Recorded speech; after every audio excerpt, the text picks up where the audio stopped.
কনকনে শীতের কবল থেকে দেশের মানুষ কিছুটা স্বস্তি পেলেও এখনও শেষরাত থেকে সকাল পর্যন্ত বিভিন্ন অঞ্চলে কুয়াশা অব্যাহত রয়েছে। বর্তমানে দেশের সর্বনিম্ন তাপমাত্রা বিরাজ করছে 10 ডিগ্রির ঘরে। এই অবস্থায় চলতি ফেব্রুয়ারিতে আবারও 8 ডিগ্রির ঘরে নামতে যাচ্ছে তাপমাত্রা।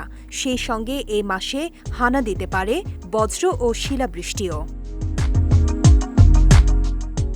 ফেব্রুয়ারি মাসের দীর্ঘমেয়াদী আবহাওয়া পূর্বাভাসে এমন আশঙ্কার কথা জানানো হয়েছে। তবে এ মাসে বঙ্গোপসাগর এলাকায় নিম্নচাপ বা ঘূর্ণিঝড় সৃষ্টির সম্ভাবনা নেই বলে জানিয়েছে সংস্থাটি।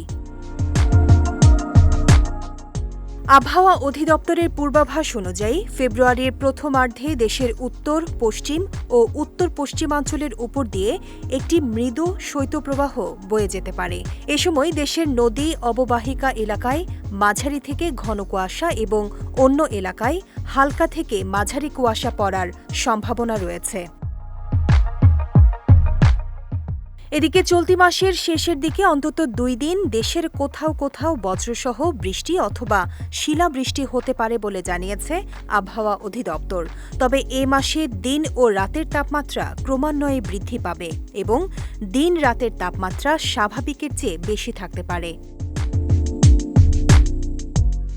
আবহাওয়া অধিদপ্তর আরও জানিয়েছে, চলতি মাসে দেশে স্বাভাবিকের চেয়ে কম বৃষ্টিপাত হওয়ার সম্ভাবনা রয়েছে। অন্যদিকে চলতি ফেব্রুয়ারিতে দেশের প্রধান নদীগুলোয় স্বাভাবিক পানি প্রবাহ বিরাজমান থাকতে পারে।